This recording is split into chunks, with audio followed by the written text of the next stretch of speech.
بسم الله الرحمن الرحيم نحمده ونصلي على رسوله الكريم أما بعد فأعوذ بالله من الشيطان الرجيم بسم الله الرحمن الرحيم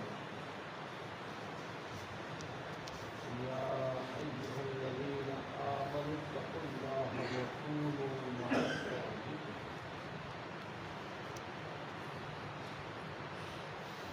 محترم بزرگوں دوستوں، آج بھی آپ نے ماشاءاللہ بہت توجہ سے بات سنی اور ہم سب مسلمان جانتے ہیں کہ ہمیں اللہ تبارک و تعالیٰ کا فرما بردار بندہ ہونا چاہیے۔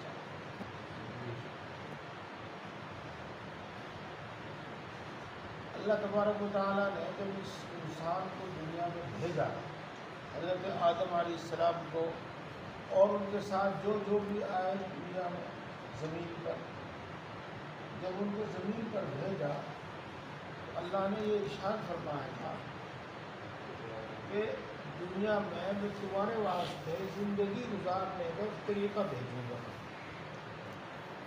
اور تمہیں دنیا میں اس کے مطابق زندگی گزارنی ہے،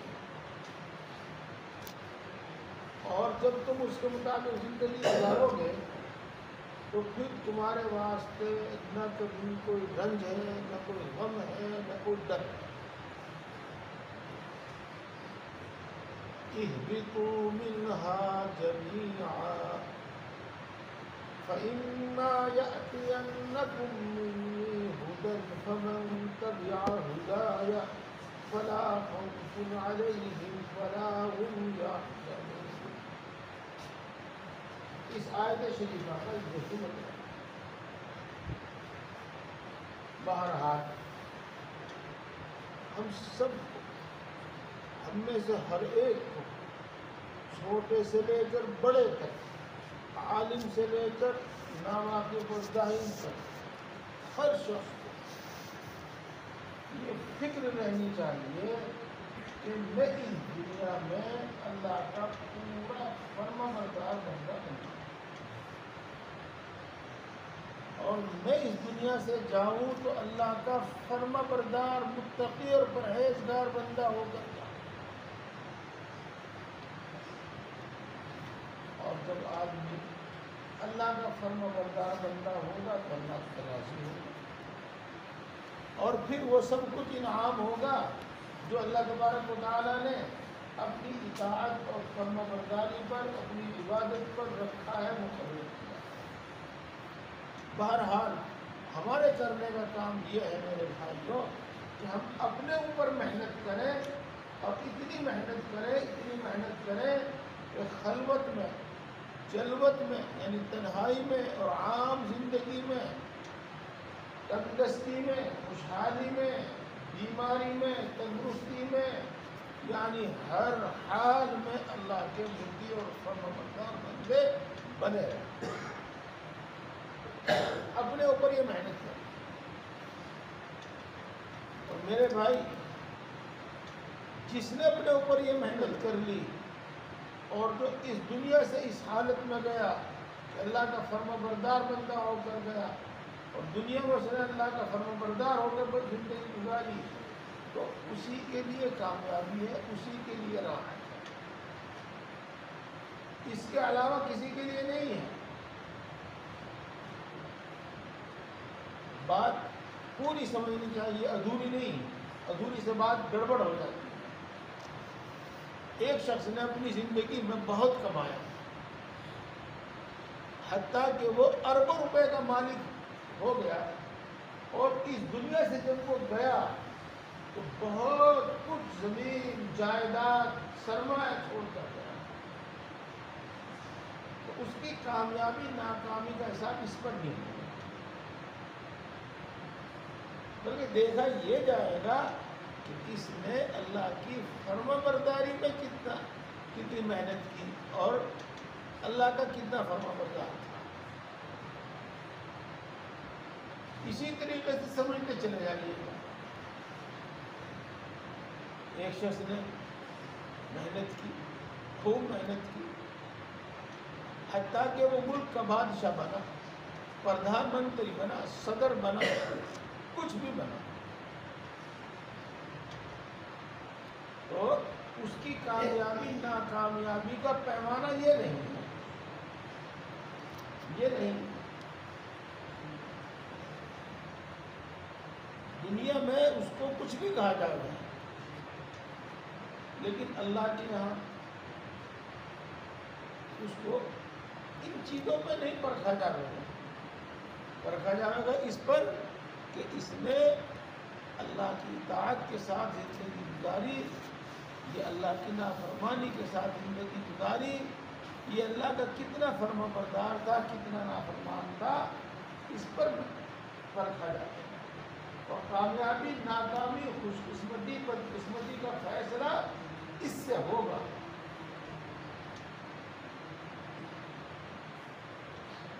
جو چیزیں ہمارے دلوں کے اندر جمی ہوئی ہیں، بسی ہوئی ہیں، نکلتی نہیں ہیں، میں ان میں سے کچھ کا ذکر کرتا ہوں۔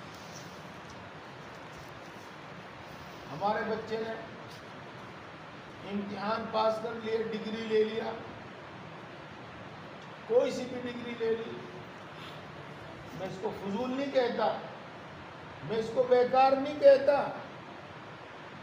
لیکن اتنی بات ضرور ہے کہ اللہ کے یہاں کامیابی ناکامیابی کے وقت اس کو نہیں دیکھا جائے،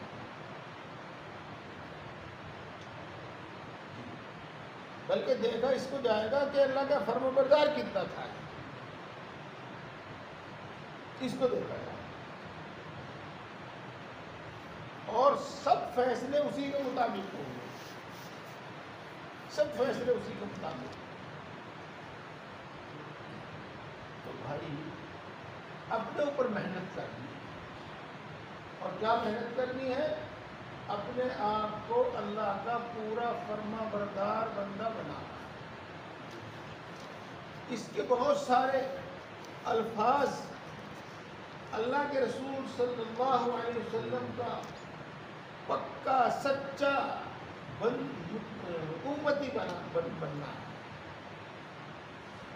آپ کی سنتوں کی اتباع پیروی کرنے والا بننا ہے، قرآن پاک پر عمل کرنے والا بننا ہے، شریعت پر، دین پر عمل کرنے والا بننا ہے۔ یہ سب الفاظ الگ الگ ہے، بات ایک ہے، حاصل سب کا ہے۔ میرے بھائیوں، اور دنیا میں جتنے بھی کام ہیں، سب سے بھاری کام یہ ہے جی، دنیا میں جتنے بھی کام ہیں ان سب کاموں میں سے سب سے زیادہ بھاری حق کو پہچاننا اور حق پر ثابت قدم رہنا، اس سے زیادہ بھاری کام دنیا میں کوئی نہیں۔ اور میرے دوستو، ایک موٹی سی دلیل اس کی یہ ہے کہ اللہ تبارک و تعالیٰ نے انبیاء بھیجے تو اسی کام کے واسطے، انبیاء بھیجے تو اسی کام کے واسطے، اور باقی رہی دنیا کی چیزیں، اللہ نے انسان کو ایسی عقل عطا فرمائی کہ تجربات سے فائدہ اٹھا کر یہ روز بروز اپنی راحت کا، بلکہ اپنے عیش کا، آرام کا سامان دنیا میں کر رہا ہے۔ ہم اور آپ جانتے ہیں، ہم میں سے ماشاءاللہ بڑے بزرگ ہیں کہ ابھی 20-30 سال پہلے، 50 سال پہلے کتنی سادی زندگی تھی اور کتنی سادی چیزیں تھیں، لیکن اب ہر چیز میں ترقی کہہ لیجیے گا، وہ بڑھ رہی ہے۔ تو میں عرض کر رہا ہوں کہ سب سے بھاری کام حق کو پہچاننا اور حق پر ثابت قدم رہنا۔ میرے بھائی اور دوستو، اللہ رب العزت نے اس کے لیے وعدہ فرمایا ہے۔ کیا وعدہ فرمایا ہے؟ کہ جو شخص ہماری طرف متوجہ ہو، حق کا طلبگار ہوگا. متوجہ ہونے کا مطلب یہ ہے جو شخص حق کا طلبگار ہوگا اور یہ طے کرے گا کہ مجھے حق پر زندگی گزارنی ہے، اور یہ طے کرے گا کہ مجھے دین کے مطابق زندگی گزارنی ہے، اور اس کے واسطے تھوڑی جد و جہد کرے گا، محنت کرے گا، تو ہم اس کے واسطے سب کو آسان کرتے ہیں. یہ کتنا بھی بھاری کام ہو لیکن اس کو آسان کرو. میرے دوستو، یہ سب باتیں قرآن پاک کی ہیں، حدیث پاک کی ہیں. ہر موقع پر حدیث سنانا اور ہر موقع پر آیت سنانا ذرا کچھ بھاری ہو جاتا ہے، سمجھنا سمجھانا دونوں کے لیے. فَأَمَّا مَنْ أَعْطَى وَاتَّقَى وَصَدَّقَ بِالْحُسْنَى فَسَنُيَسِّرُهُ لِلْيُسْرَى وَأَمَّا مَنْ بَخِلَ وَاسْتَغْنَى وَكَذَّبَ بِالْحُسْنَى فَسَنُيَسِّرُهُ لِلْعُسْرَى. ان دونوں آیات شریفہ میں اسی طرح کا مضمون ہے. بہرحال محنت کرنی ہے اپنے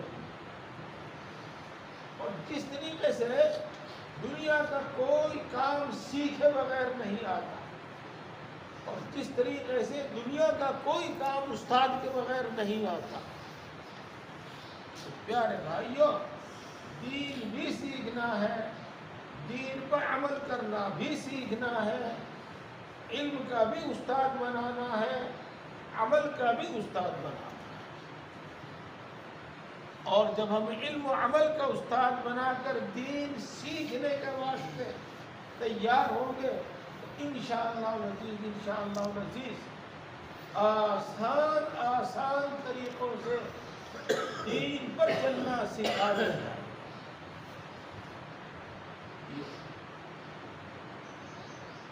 اب میں تھوڑے سے وقت میں نے الارم لگایا ہوا ہے، بول جائے گا اشراق کے وقت، اسی وقت میں بات ختم کر دوں گا. اس تھوڑے سے وقت میں یہی باتیں بتانی ہے کہ ہم دین پر کیسے چل سکتے. ایک مختصر سی بات یہ سمجھا دوں میں آپ کو، مثال کے طور پر لے لیجئے گا پہلے کہ مقصد تو ہے نماز، لیکن اس سے پہلے وضو بھی ضروری ہے. جب آدمی وضو کرے گا، ٹھیک وضو کرے گا تبھی نماز ہوگی، اور جب وضو نہیں کرے گا تو نماز بھی نہیں ہوگی. تو ثواب تو وضو پر کوئی ثواب نہیں ہونا چاہیے، ثواب تو نماز پر ہونا چاہیے.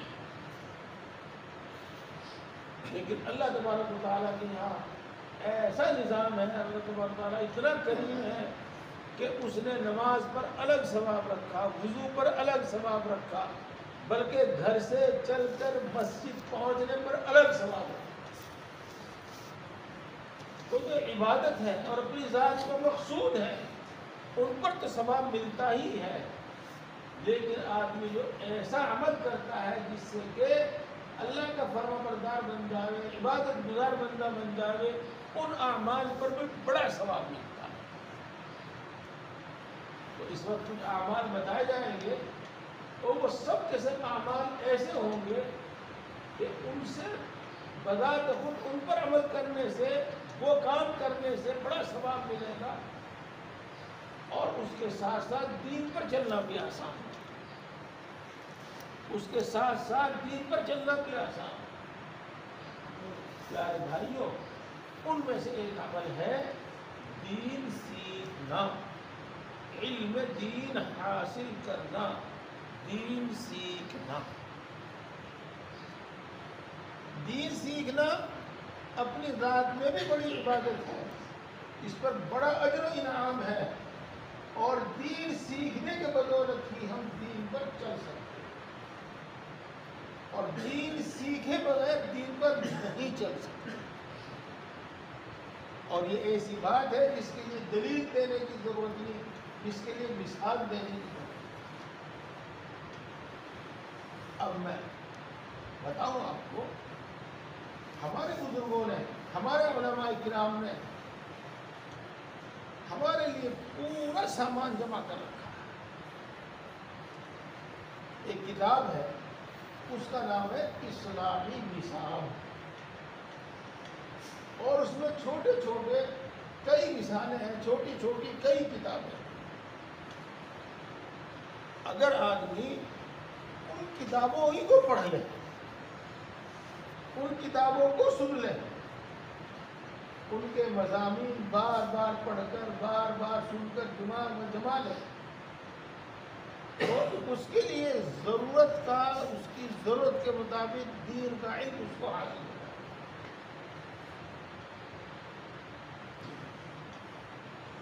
تو آپ میں سے ماشاءاللہ اردو پڑھے ہوئے اتنی سوجھ بوجھ رکھتے ہیں کہ خود کتاب پڑھ کر سمجھ سکتے ہیں۔ میں ان سب سے عرض کروں گا کہ ایک تو آپ کے پاس بہشتی زیور لازمی طور پر ہونا چاہیے، اور ایک آپ کے پاس اصلاحی نصاب لازمی طور پر ہونا چاہیے۔ روزانہ کا کوئی وقت مقرر کر کے، یا جب آپ کو فرصت ہو، اس میں سے کچھ پڑھ لیا کرو، کچھ دیکھ لیا کرو۔ جہاں کوئی بات سمجھ میں نہ آئے تو یہی ماشاءاللہ علماء کرام ہیں، ان سے پوچھ کر سمجھ لیا۔ یہ بات ہو گئی علم، اور اس کے بغیر کام چل نہیں گا۔ ہمیں بہت ساری دشواریاں دین کا علم نہ ہونے کی وجہ سے، بہت ساری دشواریاں۔ دوسری چیز میرے بھائیوں، جیسے کہ میں بھی بتا رہا تھا کہ حق کو سمجھنا اور حق پر چلنا یہ سب سے بڑا دشوار کام ہے، کہ اللہ کی مدد اور اللہ کی نصرت سے یہ آسان ہوتا ہے۔ اس کے لیے ایک مختصر سی حدیث میں آپ کو سنا۔ جب بندہ مجھے اپنے دل میں یاد کرتا ہے تو میں بھی اس کو اپنے دل میں یاد کرتا ہوں، اور جب بندہ مجھے کسی محفل اور مجلس میں یاد کرتا ہے تو میں اس کو اس سے بہتر محفل اور مجلس میں یاد کرتا ہوں۔ یعنی اللہ تبارک و تعالیٰ فرشتوں کے درمیان اس کا ذکر و تذکرہ فرماتا ہے، اور جب بندہ میری طرف ایک بالش چلتا ہے تو میں اس کی طرف ایک ہاتھ چلتا ہوں، اور جب بندہ میری طرف ایک ہاتھ چلتا ہے تو میں اس کی طرف ایک باہ چلتا ہوں کی طرف، اور جب بندہ میری طرف آہستہ چلتا ہے تو میں اس کی طرف دوڑ کر چلتا ہوں، اور جب بندہ میری طرف دوڑ کر چلتا ہے تو میں دوڑ کر اس کو اپنی گود میں اٹھا لیتا ہوں، حتیٰ کہ میں اس کا ہاتھ بن جاتا ہوں، حتیٰ کہ میں اس کا پاؤں بن جاتا ہوں، اس کی زبان بن جاتا ہوں، اس کی آنکھ بن جاتا ہوں۔ میرے دوستو، مطلب تو اس کا بہت تفصیل سے ہونا چاہیے کہ اتنی بات آپ خود بخود سمجھ گئے ہوں گے کہ جب بندہ اللہ کی طرف تھوڑا بھی بڑھتا ہے تو اللہ تبارک و تعالیٰ اپنی نوازش، اپنی عنایت بہت زیادہ کرتا ہے۔ تو اس دل کو نرم کرنے کا واسطہ اور اس دل کے ٹیڑھے پن کو دور کرنے کا واسطہ، اس کی سختی کو دور کرنے کا واسطہ، اس پر جو شیطانی اثرات ہیں ان کو ختم کرنے کے واسطے، اس کے میل کچیل کو دور کر کے اس کو بالکل صاف اور آئینہ بنانے کے واسطے ذکر کی ضرورت، ذکر کی ضرورت۔ اس واسطے تھوڑے سے ذکر کا ضرور معمول رکھو۔ نفل چیز ہے یہ، اس کا ضرور معمول رکھیں. کتنا دیکھو وہ چیز جو اپنے تجربے میں سب سے زیادہ نفع بخش آئی اور دل کی حالت کو بدلنے والی، اللہ کی طرف متوجہ کرنے والی، دل کی غفلت کو دور کرنے والی آئی ہے، وہ آیا ہے لا الہ الا اللہ کا ذکر. لا الہ الا اللہ کا ذکر. حدیث پاک میں کہا گیا ہے کہ اپنا ایمان تازہ کر لیا کرو لا الہ الا اللہ. تو میں آپ سبھی حضرات سے، چاہے وہ بیعت ہیں یا نہیں ہیں، اور بیعت ہونا چاہتے ہیں یا نہیں ہونا چاہتے، میں سب سے کہتا ہوں کہ 10 منٹ آپ کے لگیں گے، 10 منٹ سے زیادہ نہیں لگنے کے. اسی وقت فرصت میں بیٹھ کر بالکل اطمینان کی حالت میں بیٹھ کر 300 مرتبہ 3 تسبیح 300 مرتبہ لا الہ الا اللہ، لا الہ الا اللہ، لا الہ الا اللہ، لا الہ الا اللہ 300 مرتبہ یہ ذکر کرنا. انشاءاللہ العزیز ہماری زندگی جیسی بھی گزر رہی ہے اس میں ضرور تبدیلی آئے گی، اور ہم اللہ کی طرف متوجہ ہوں گے. اپنی اصلاح کی فکر ہوگی، اپنے ایمان کی فکر ہوگی، اعمال کی فکر ہوگی، اخلاق کی فکر پیدا ہوگی. اسی کے ساتھ ساتھ ایک تسبیح ضرور شریف، ایک تسبیح استغفار، اور ایک تسبیح لا الہ الا انت سبحانک انی کنت من الظالمین روزانہ پڑھیا. چاہے بیٹھ کر پڑھ لیا کرو، چاہے چلتے پھرتے پڑھ لیا کرو، چاہے کام کاج کرتے وقت پڑھ لیا کرو، بارات پڑھ لیا. یہ تھوڑا سا ذکر انشاءاللہ العزیز ہمارے لیے ہدایت کے راستے کھول جائے. دو چیز آپ کے سامنے آئی، ایک علم اور دوسرے ذکر. اب ایک تیسری چیز ہے، اس کو کہتے ہیں فکر آخرت، آخرت کی فکر. میرے بھائیو، ہمیں معلوم ہے کہ ہمیں اس دنیا میں مکان کی ضرورت ہے. ہمیں اس دنیا میں دن میں 2 مرتبہ نہیں 3 مرتبہ کھانے کی ضرورت ہے. اور کن کن چیزوں کی ضرورت ہے ہمیں معلوم ہے. تو ہمیں ان کو حاصل کرنے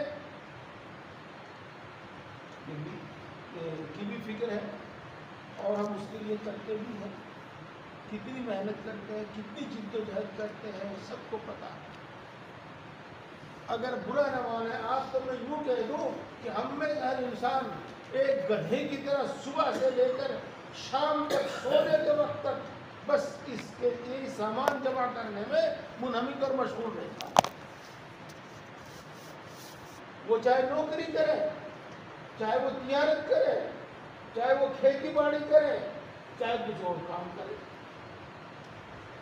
اس کو معلوم ہے کہ اس کے بغیر تیری دنیا اور تیری یہ زندگی گزارا نہیں ہوگا.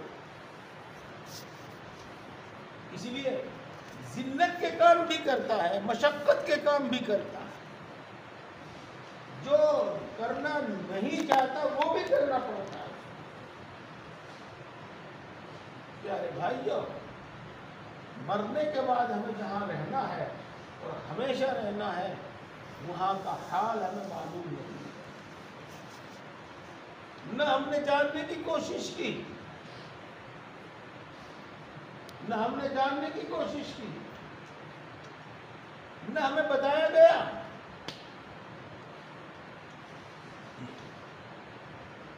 تو اس بات کو جانو کہ مرنے کے بعد ہمارے ساتھ کیا ہوگا، مرنے کے بعد کی زندگی کیسی ہے، کس کس چیز کی ضرورت ہوگی، کہاں سے حاصل ہوں گی وہ چیزیں. کیسے حاصل ہوگی وہ چیز؟ اور اس کو کہتے ہیں فکر آخرت۔ تو اس کے لیے بھی آپ کو ایک کتاب ملے گی، اس کا نام ہے مرنے کے بعد کیا ہو۔ تو آپ وہ ضرور پڑھو، اور ضرور بھی ضرور پڑھو، اور اپنے گھروں میں سناؤ، اپنی مسجدوں میں سناؤ، پتہ چلا موت کے وقت انسان کے ساتھ کیا ہونا ہے، قبر میں قیامت قائم ہونے تک کیا ہونا ہے، پھر قیامت ہوگی، ایک میدان میں سب جمع ہوں گے، ہزاروں سال کا ہوگا، 50,000 سال کا ہوگا، وہاں ہم پر کیا بیتے گی، پھر جب حساب کے بعد آخری فیصلہ ہو چکا ہوگا اور ٹھکانہ جنت ہوگا یا جہنم، وہاں کیا بیتے گی، یہاں راحت کا سامان کیسے ملے گا، اور تکلیف سے کیسے بچیں گے، کیا تکلیفیں ہوں گی اور ان سے کیسے بچا جا سکتا ہے، اور وہاں کی راحت کا سامان کیسے حاصل کیا جا سکتا ہے، وہ معلوم ہے۔ تو وہ بھی آپ میں سے جو حضرات پڑھے لکھے ہیں خود اس کو پڑھیے، نہیں تو کسی سے سنیے، اپنی مسجد میں اس کی تعلیم کا انتظام کیجیے۔ یہ تیسری چیز ہے فکر آخرت، علم، ذکر اور فکر آخرت۔ اپنی ذات میں بھی یہ عبادت ہے اور پورے دین پر چلنے کا ذریعہ ہے۔ اور میرے دوستو، چوتھی چیز ہے اللہ والوں کی صحبت۔ ان میں سے ہر ایک مضمون کو بیان کرنے کے واسطے گھنٹہ بھر تو کم سے کم کرنا، لیکن ایک چھوٹی سی بات جو آپ حضرات آسانی سے سمجھ جانے میں بھی آسانی سے سمجھا سکیں کہ اللہ تبارک و تعالیٰ نے آسمانوں سے کتاب بھی اتاری اور انبیاء کرام علیہ السلام بھی اتارے۔ علم کے ساتھ ایک استاد کی بھی ضرورت ہے۔ پھر انبیاء کرام علیہ السلام کی صحبت میں رہ کر جو لوگ تیار ہوئے وہ کیسے تھے، سب سے زیادہ آسان بات ہمارے لیے یہی ہے کہ رسول اللہ صلی اللہ علیہ وسلم کی صحبت میں رہ کر صحابہ کرام رضوان اللہ تعالی علیہ اجمعین نے دین سیکھا، اس پر عمل کیا، تو وہ دین میں کس مرتبے پر تھے، کس مقام پر تھے۔ پیارے بھائیو، یہ صحبت کی برکت تھی، صحبت کی۔ تو اللہ والوں سے وابستہ رہنا، اور وابستہ رہنے کا مطلب یہ ہے کہ مسجد میں جب ان کا بیان ہو وہ سنو، جب وہ کتاب پڑھے تو وہ سنو، جب وہ واعظ کرے تو وہ سنو، اور اپنی جو بھی دینی ضرورت ہو ان کے سامنے رکھ کر ان سے پوچھو، اس کا حل پوچھو۔ یہی ہے صحبت صالحین، نیک لوگوں کی صحبت۔ اور بڑی آسانی سے دین آتا ہے۔ ایک کڑوی سی بات ہے لیکن کہہ لینی چاہیے اور سن لینی چاہیے۔ ہمارے اوپر دنیا کا اتنا غلبہ ہے کہ ہم اللہ والوں کے پاس بھی جاتے ہیں تو اپنے دوسرے مسائل، دنیاوی مسائل لے کر ہی جاتے ہیں۔ مجھے مسائل ہی لے کر جاتے. میری بیوی 8 مہینے سے گھر بیٹھی وہ نہیں آتی, میرے ذمہ قرضہ ہو گیا, میرا کاروبار نہیں چل رہا, یعنی سب یہی دونوں کے لے کر جاتے ہیں. مزاروں پر بھی جاتے ہیں, زندوں کے پاس بھی جاتے ہیں, مردوں کے پاس بھی جاتے ہیں. اور اگر کہیں سے مسئلہ حل ہو جاوے تو بس نہ معلوم اس کو کیا سمجھ لیتے ہیں, کیا سمجھ. تعویذ گنڈے کرنے والوں کے پاس بھیڑ لگی رہتی ہے, بھیڑ لگی رہتی ہے. میرے بھائیوں, دنیا کے فائدے کے واسطے تو ہم ہر چوکٹ پر جاتے ہیں, ہر در پر جاتے ہیں. دین سیکھنے کے لیے بھی علماء سے واپس آئے, دین سیکھنے کے لیے علماء سے واپس آئے. تو دوستوں کی بات یہ ہوگی, علم, ذکر, آخرت کی فکر, اللہ والوں کی صحبت, ان سب سے دور. اور ایک 5ویں چیز اور وہ کیا, دین پر عمل کرنے میں کچھ نہ کچھ مشقت ضرور ہے. دیکھو, یوں کہتے ہیں کہ انسان مکلف ہے. مکلف کے کیا معنی؟ اس کے ذمہ کچھ ایسے کام ہیں جن کے ادا کرنے میں, جن کو پورا کرنے میں تکلیف ہوتی ہے, اس کو کہتے ہیں مکلف. انسان مکلف. اِنَّا خَلَقْنَا الْإِنسَانَ مِن نُطْفَةٍ أَمْشَاجٍ نَبْتَلِيهِ فَجَعَلْنَاهُ سَمِيعًا بَصِيرًا. اس میں بھی کچھ اسی طرح کا مضمون بیان کیا. تو جس طرح سے ہم اپنی دنیا کے سب کاموں کے واسطے بڑی مشقت برداشت کرتے ہیں, بڑی مشقت جھیلتے ہیں, تو پیارے بھائیوں, دین کے کام میں جو مشقت ہو اسے برداشت کر دیں. اور اگر راحت ہی راحت چاہیں گے تو کام نہیں بنے گا, اور مشقت برداشت کرنے کا عادی ہو جائیں گے تو کام بن جائے گا. میں اور دوسری بڑی بڑی باتیں نہیں کرتا, بس اتنی ہی بات کرتا ہوں کہ کوئی سی بھی نماز کا وقت ہو, جس کام میں ہم ہوں یا آرام میں ہوں, ہمیں اپنا آرام چھوڑ کر مسجد میں آنے میں دقت ہوتی ہے, مشقت. کام چھوڑ کر مسجد میں آنے میں مشقت ہوتی ہے, وضو کرنے میں, موزہ اتارنے میں مشقت ہوتی ہے. تو میرے بھائی, یہ مشقت برداشت کرنے کے عادی ہو جائے. جب تک یہ مشقت برداشت کرنے کا عادی نہیں ہو گے اس وقت تک دین پر عمل نہیں ہوگا. بہت مرتبہ انسان کو کچھ ایسی دلچسپی اور ایسی رغبت ہوتی ہے کہ وہ دین کے کام بڑی آسانی سے کرتا رہتا ہے, اور بہت مرتبہ اس کے لیے وہی کام کرنا بڑے بھاری ہو جاتے ہیں.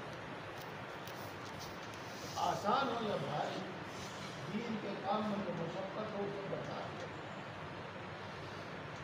اس لیے میرے بھائیوں, یہ بات آپ کو بتائی گئی کہ علم, ذکر, آخرت کی فکر, اللہ والوں کی صحبت اور مجاہدہ, یعنی دین کے کام میں مشقت. جب ہم یہ کریں گے تو انشاءاللہ العزیز بڑی آسانی سے ہمارے اندر دین آ جائے گا. ماشاءاللہ مفتی یونس صاحب پڑھے بھی ہوئی ہیں, میرے پاس پڑھے ہیں, جلال انصار, اس وقت میں وہی پڑھاتا تھا, اور اس وقت سے اب تک ماشاءاللہ یہ میرے پاس آتے جاتے ہیں بڑی دلچسپی سے، جب کتاب پڑھتے ہیں تو کتاب سنتے ہیں، وعظ سنتے ہیں، اور ماشاءاللہ یہ تیار ہو گئے ہیں آپ کی ضرورت کے واسطے، یہ تیار ہو گئے۔ آپ کتاب سنیے، مسئلہ پوچھیے، دین کی بات پوچھیے اور وابستہ رہیے۔